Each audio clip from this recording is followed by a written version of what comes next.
जिसके पास साइकिल हो और मोटरसाइकिल बाइक उसको मिल जाए, चाहे वो भीख ही में क्यों ना मिली हो, लेकिन उसका घमंड इतना बढ़ जाएगा, बाइक चलाने के बाद साइकिल चलाएंगे।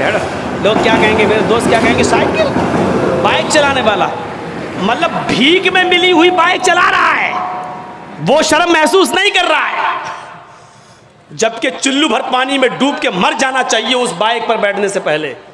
किस बाइक पर? जो भीख में मिली है। समझ रहे हैं ना भीख?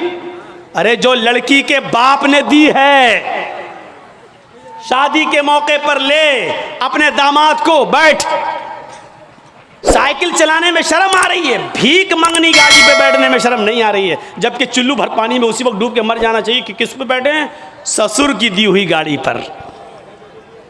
जबकि शर्म की बात ये होनी चाहिए, इस पे तो फख्र कर रहा है। कहां से? ससुराल से मिली है, ससुराल से, इस पे फख्र कर रहा है, लेकिन साइकिल नहीं चला सकता। क्यों? बाइक चला ली, अब साइकिल नहीं चलाऊंगा, साइकिल चलाऊंगा तो इंसल्ट होगी। अबे इंसल्ट तो तेरी तब हो रही है जब तूने ससुराल से मांग ली और भिख मंगनी गाड़ी पर बैठ गया, इंटरनेशनल भिखारी बनकर उसको चला रहा है। ये इंसल्ट तो तब तुझे महसूस करनी चाहिए थी अपनी, लेकिन तब नहीं कर रहा है।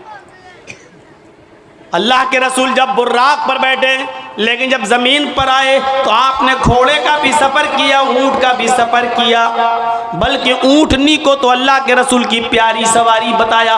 ओस्ट्रॉयस्य परवाहिड़ो बधूमंतो द्युदशा। अथर्ववेद के 20वें कांड के अंदर 127वें सूक्त का दूसरे मंत्र में ये कहा गया है कि उसकी प्यारी सवारी ऊंट होगी, वो अक्सर ऊंट का सफर करेगा, ऊंट पर बैठेगा। ये उसकी प्यारी सवारी बताई गई है। प्यारी सवारी यानी ऐसे इलाके में आएगा जहां ऊंटों पर सवारी करने का चलन होगा। हमारे भारत में लोग यहां इंतजार कर रहे हैं, अब आएगा। उसको बताया गया वो ऊंट वाले जमाने में आएगा। यहां लोग 4 व्हीलर में फॉर्च्यूनर इस्तेमाल कर रहे हैं, यहां इंतजार कर रहे हैं कि आखिरी नबी यहां आएगा, यहां आएगा। जबकि बताया गया मरुस्थल निवास ने, वो रेगिस्तान में आएगा, क्योंकि ऊंट रेगिस्तान में ही सबसे ज्यादा तेजी के साथ दौड़ता है, और रेगिस्तान का जहाज कहा जाता है ऊंट को। उस बस्ती में आएगा जहां रेत होगी, जहां रेगिस्तान होगा, जजीरा होगा, वहां वो आएगा। और यहां भारत में लोग इंतजार कर रहे हैं कि वो भारत में आएगा, जबकि उनकी किताबें कह रही हैं मरुस्थल निवास ने, वो मरुस्थल में निवास करेगा, वो मरुस्थल में आएगा। हाय गिरजानाथ मरुस्थल निवास ने, उसका मरुस्थल में आएगा और रेगिस्तानी इलाके में आएगा। उस्ट्रायस और उसकी प्यारी सवारी ऊंट होगी, वो ऊंट के ऊपर बैठेगा।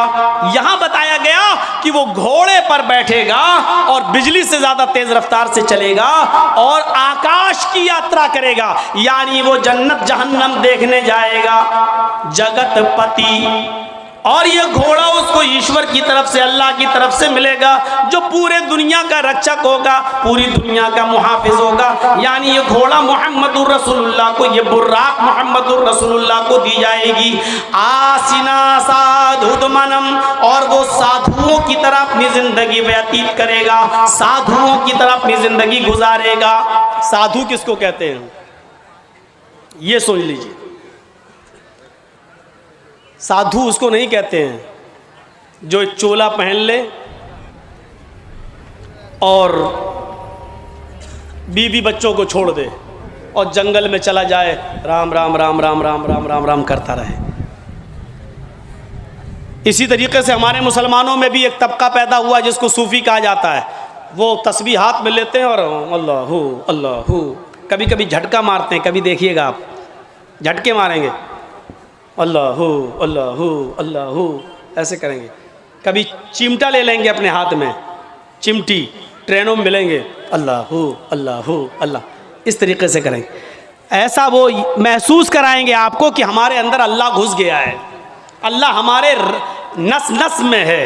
अल्लाहू अल्लाहू, वो झटके मारेंगे। हुक्म तो देता है, लेकिन पूरा दिन और पूरी रात मुसल्ला बिछा के नमाज पढ़ने की इजाजत आपको नहीं देता है। इस्लाम आपको रोजा पढ़ने का हुक्म तो देता है, लेकिन कंटिन्यू और मुसलसल 12 महीने हर रोज रोजा रखने की इजाजत आपको नहीं देता है। इस्लाम आपको ज़कात देने का हुक्म तो देता है, लेकिन अपना सारा माल अल्लाह की राह में लुटा देना और खुद फकीर बन जाना, गरीब बन जाना, इसकी इजाजत इस्लाम आपको नहीं देता है। इस्लाम आपको हज की इजाजत तो देता है कि हज कीजिए, लेकिन यह नहीं कहता कि हज करने के लिए तुम अपना घर बेच दो, अपना मकान बेच दो, अपनी दुकान बेच दो, लेकिन हज करो। हज करना जाना जरूरी है, चाहे दुकान बेचना पड़े, चाहे मकान बेचना पड़े, इस्लाम इस बात की इजाजत नहीं देता है। इसी तरीके से इस्लाम नमाज पढ़ने का हुक्म देता है, लेकिन इबादत बच्चों का हक मार कर, बीवी का हक मार कर, कमाना धमाना छोड़कर, मेहनत और मजदूरी करना छोड़कर, मस्जिदों में, खानकाहों में, जंगलों पर, मज़ारों पर या किसी जगह बैठकर अल्लाहू अल्लाहू करने की इजाजत ये इस्लाम नहीं देता है। इसीलिए फरमाया फ़इज़ा क़ुज़ियतिस सलातु फंतशिरू फिल अर्ज़ वब्तगू मिन फ़ज़लिल्लाह।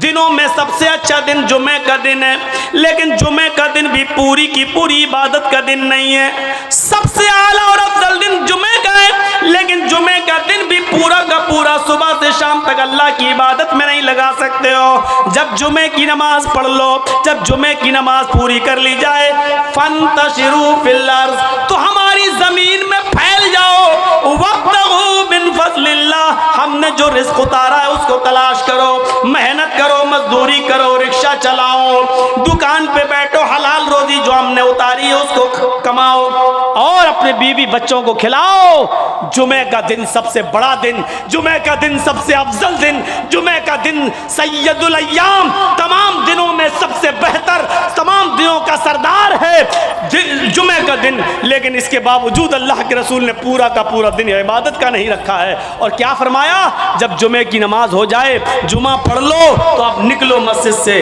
अब मस्जिद में मत बैठो। सुभान अल्लाह अल्हम्दुलिल्लाह का वजीफा नहीं, तुम्हारी बीवी है, तुम्हारे बच्चे हैं, उनके लिए मेहनत करो, कमाओ, रिक्शा चलाओ, मेहनत करो, मजदूरी करो और शाम तक मेहनत मजदूरी करके कमा कर लाओ और अपनी बीवी बच्चों को खिलाओ।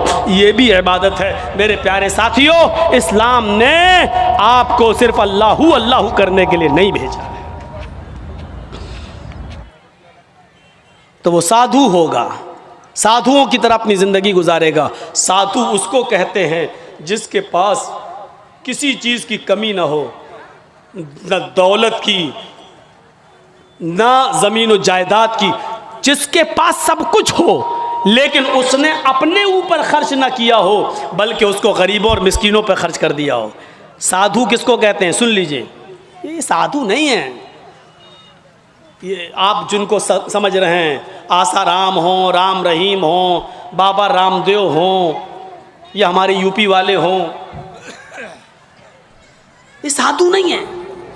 साधु कहते हैं कि जिसके पास सब कुछ हो, लेकिन उसने अपने ऊपर खर्च ना किया हो, गरीबों और मिस्कीनों में लुटा दिया हो। इस साधु की परिभाषा में, इस साधु के इंट्रोडक्शन में सिर्फ मुहम्मदुर रसूलुल्लाह पूरे उतरते हैं। आपके पास किसी चीज़ की कमी नहीं थी, सब कुछ था। आप कुर्बानी करते हैं ना बकरा ईद पर? कितना बकरा कुर्बानी करते हैं? 1, 2? गाय की कुर्बानी देते हैं, कितने लोग उसमें हिस्सा लेते हैं? 1 गाय में 7। आपने 1 हिस्सा ले लोगे, 2 हिस्सा ले लोगे, 3 हिस्सा ले लोगे, और क्या, या ज़्यादा से ज़्यादा पूरी गाय कर लोगे। क्या कभी किसी को सुना है कि उसने 100 बकरे कुर्बानी किए हों? नहीं। अल्लाह के रसूल सल्लल्लाहु अलैहि वसल्लम ने 100 ऊँट कुर्बान किए थे बकरीद के दिन 10वीं जिलहिज्जा को। कितने ऊँट? 100।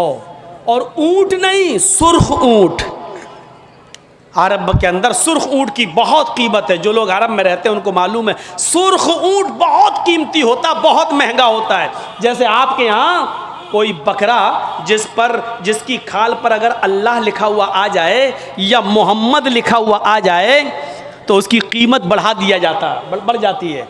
1.5 लाख, 2 लाख, 2.5 लाख। एक मरतबा मैं मार्केट में गया तो आदमी दिखाने लगा कि उसमें लिखा है मोहम्मद लिखा है। हमने कहा चलिए होगा, लिखा होगा, चलिए कीमत क्या है? कहता है 2.5 लाख। मैंने कहा क्यों? कहने लगा मोहम्मद लिखा है। मैंने कहा अच्छा ऐसा करो कि बकरा मुझे दे दो जितने का है, खाल मैं तुम्हें दे दूंगा। है मैं क्या करूंगा? तो मैंने कहा मैं क्या करूंगा? क्या इस खाल को हम अपने घर रख सकते हैं? इस पर भी गरीब का हक है। क्या बकरे को ज़िबा करने के बाद ये खाल हमारी 2 लाख में बिकेगी, 1.5 लाख में बिकेगी? कहता वो मैं नहीं जानता हूं, मोहम्मद लिखा है 2.5 लाख का बकरा है। मैंने कहा मैं कह तो रहा हूं कि खाल तू बेच देना जितने की बिके, बकरा 10,000 में हमें दे दे, 12,000 में हमें दे दे। कहने लगा जाइए मौलाना साहब आप हमारा रेट क्यों वो कर रहे हो? लोगों ने एक फजूल की बहस बढ़ा दी। इस पर अल्लाह लिखा है तो इसकी कीमत बढ़ गई, मोहम्मद लिखा है तो इसकी कीमत, जिस पर ये चीज़ें लिखी हुई हो और कम कर दो उसकी कीमत। मेरे भाइयों किसी हदीस में नहीं आया है कि जिस बकरे पर अल्लाह लिखा हो तो उसको इतने रुपए में खरीदो, और लिखा होता नहीं है, वो हमें और आपको उसका एक नक्श दिखाई देता है। बस ये अलिफ बाल ये लाम पूरी तरीके से देखा जाए तो पूरा लिखा हुआ भी नहीं होगा, उस पर तशदीद बनी होगी, फिर उस पर खड़ा अलिफ होगा, फिर आप पूरी तरीके से अगर देखें तो मिलेगा भी नहीं ऐसा, लेकिन महसूस ऐसा कराएंगे कि देखिए ये अल्लाह, हालांकि देखा जाए तो ये भी अल्लाह ही है। देखिए ये भी अल्लाह ही है। अलिफ, ये अलिफ हो गया ना, और लाम कैसा होता है? ये लाम हुआ, फिर एक और लाम हुआ, फिर ये उसके ऊपर का अलिफ, और ये है। तो देखा जाए ये क्या है? अल्लाह ही है। अगर आप इस पर रोशनाई लगा दें पूरा, और फिर उसको आप ये दाहिने हाथ को इस तरीके से दीवार पे छाप दें तो आप देखेंगे अरबी में अल्लाह ही लिखा हुआ नजर आएगा, अल्लाह ही लिखा हुआ नजर आएगा। अब बताइए जब अल्लाह लिखा हुआ नजर आएगा तो हम क्या माने? अब इस हाथ से आदमी शराब भी पी रहा है, अब इस हाथ से आदमी जुआ भी खेल रहा है, इस हाथ से गलत चीजों को भी पकड़ रहा है। तो इन चीजों से हैसियत नहीं बढ़ जाती है? साधुओं की तरह अल्लाह के रसूल के पास सब कुछ था, लेकिन कोई चीज आपने अपने ऊपर खर्च नहीं की। तारीख बताती है 100 ऊंट हमारे पास अगर 2 जानवर भी आ जाए कुर्बानी के लिए तो आज हम 10वीं को करते हैं और दूसरा बकरा 12वीं को करेंगे। क्यों? मेरी बेटी आएगी, मेरी बहन आएगी, मेरे रिश्तेदार आएंगे। दूसरा बकरा हम 12वीं तारीख को करेंगे अपने रिश्तेदारों को दावत देने के लिए। लेकिन अल्लाह के रसूल ने 100 सुर्ख ऊंटों की कुर्बानी की और एक ही दिन की 10वीं तारीख को। मैं ये नहीं कह रहा हूँ 11 को नहीं कर सकते हो, 12 को नहीं कर सकते हो, 13 को नहीं, मैं मना नहीं कर रहा हूँ, जायज़ है। कुल्लु अय्याम तशरीक़ ज़िब्हुन, अय्याम तशरीक़ के सारे दिन कुर्बानी के दिन है, मैं मना नहीं कर रहा हूँ। लेकिन अल्लाह के रसूल ने 11वीं और 12वीं को और 13वीं को कुर्बानी नहीं की। आपने 100 ऊँट भी ज़िबा किए तो 10 को किए हैं 100, और गोश्त सारा का सारा तकसीम कर दिया।